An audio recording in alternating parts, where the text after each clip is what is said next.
Peace, neighbors. What's popping with the population? A myth you may be dealing with. Cutting a tree is going to kill the tree.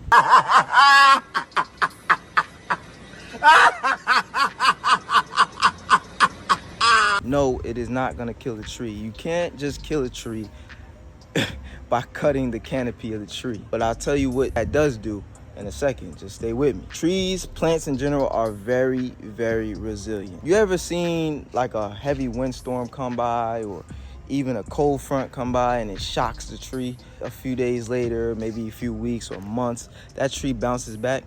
That's the same thing that's gonna happen when you cut the tree. If you don't believe me, this is an avocado tree, by the way.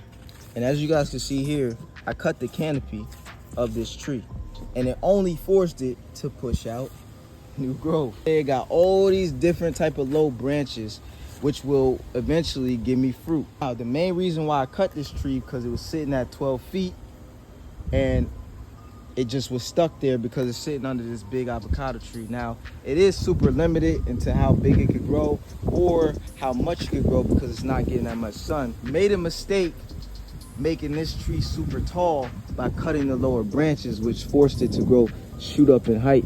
So I did the quite opposite, which was cut the canopy, which is starting to grow more wide. And it's most likely gonna produce fruit within the next few years. The only way cutting a tree can really harm a tree is if it's very up there in age and dealing with a sickness, or if it's super young, like if it's at the seedling stage and you cut the canopy. That can really kill the plant. Any age in between there is not gonna kill the tree.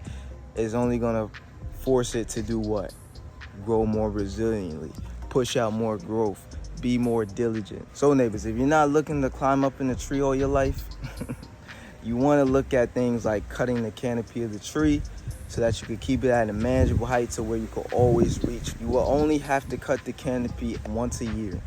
You know, other than that, cutting the canopy is going to encourage it to push out new growth in other areas of the tree, and that new growth is going to look like new branches, which is going to ultimately give you what? More offspring, the fruit. The thing that we love. It may not give you the volume of fruit that a 40-foot tree may give you, because the volume of a 40-foot tree could give you anywhere from 250 to 500 fruits. But you can be looking at anywhere from that 50 to 150 range, depending on how tall you let it get. If you have multiple trees, you're looking at 50 to 150 per tree. If you ask me, you're making out pretty good. Your food forest is looking hella abundant. So let's get outside, let's get to growing, so I hope we get to glowing. Peace, love, and light. It's your favorite neighbor. See you on the next one. Yeah.